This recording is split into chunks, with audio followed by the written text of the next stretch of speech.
नारायण नारायण। सभी भक्तजन ध्यान लगाइए। आज हम सुनने जा रहे हैं भगवान श्री गणेश जी की पावन कथा, जो मार्गशीर्ष मास की शुक्ल चतुर्थी को कहीं और सुनी जाती है। ये वही दिन है जब विघ्नहर्ता, मंगलकारी, बुद्धिदाता गणेश जी अपने भक्तों पर कृपा बरसाते हैं। कहा गया है, मासाना मार्गशीर्षो, हम भगवान श्री कृष्ण स्वयं कहते हैं मासों में मैं मार्गशीर्ष हूं। इसलिए इस मास की गणेश चतुर्थी अत्यंत शुभ, पवित्र और सिद्धिदायक मानी जाती है। प्राचीन काल में एक प्रतापी और धर्मात्मा राजा राज्य करता था। उसका नाम था राजा अभिजित। उसकी रानी का नाम था गुणवती। दोनों ही अत्यंत धर्मपरायण, दयालु और प्रजावत्सल थे। राज्य समृद्ध था, प्रजा सुखी थी, परंतु राजा और रानी के जीवन में एक ही दुख था, वे निःसंतान थे। वर्षों बीत गए, अनेक यज्ञ किए, मुनियों को दान दिया, तीर्थों का भ्रमण किया, पर संतान प्राप्ति का सुख नहीं मिला।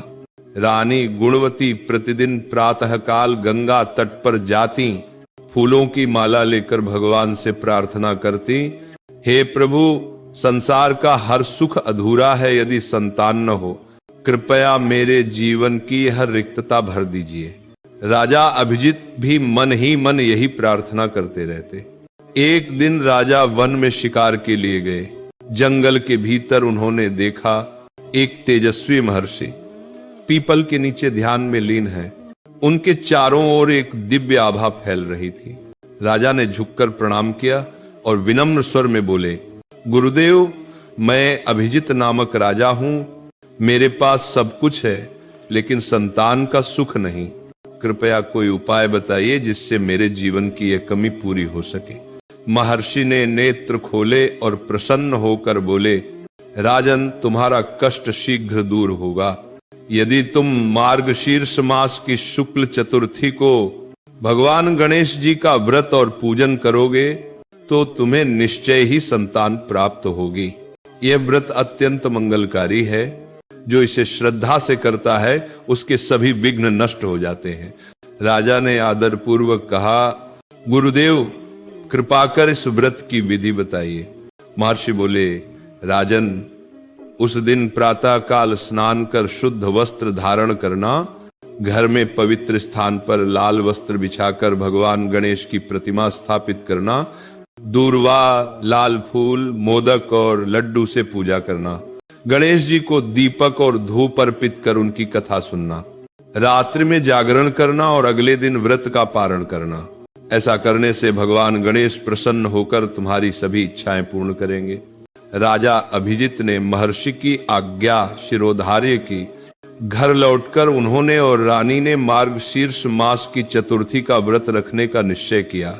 सूर्योदय के समय दोनों ने स्नान किया, लाल वस्त्र धारण किए और भगवान गणेश की प्रतिमा को सुगंधित फूलों से सजाया।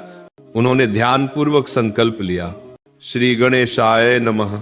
आज मैं मार्गशीर्ष शुक्ल चतुर्थी का व्रत करता हूं। हे विघ्नहर्ता गणेश, कृपा कर मेरे जीवन के विघ्न दूर करें। फिर रानी ने दूर्वा, मोदक और पुष्प अर्पित किए। राजा ने गणेश जी का ध्यान किया और ये मंत्र बोला, वक्रतुंड महाकाय सूर्य कोटि समप्रभ, निर्विघ्नं कुरु मे देव सर्व कार्येषु सर्वदा। पूजा के बाद उन्होंने आरती की। जय गणेश, जय गणेश, जय गणेश देवा, माता जाकी पार्वती, पिता महादेवा। आरती की ज्योति चारों ओर फैल गई। वातावरण में भक्ति और शांति का अद्भुत संयोग उत्पन्न हुआ। रात्रि के अंतिम प्रहर में जब दोनों ध्यान में लीन थे तो वहां एक अद्भुत प्रकाश फैला। उस प्रकाश से स्वयं भगवान गणेश जी प्रकट हुए। उनका मुख गज के समान उज्जवल था। चारों हाथों में अंकुश, पाश, मोदक और आशीर्वाद की मुद्रा थी। उनकी आभा से पूरा राजमहल प्रकाशित हो उठा। गणेश जी बोले, राजन, तुम्हारा व्रत सफल हुआ। तुम्हें एक तेजस्वी, गुणी और धर्मपरायण पुत्र की प्राप्ति होगी, जो तुम्हारे वंश को आगे बढ़ाएगा और प्रजा का कल्याण करेगा। राजा और रानी ने श्रद्धा से भगवान के चरणों में प्रणाम किया। भगवान गणेश अदृश्य हो गए।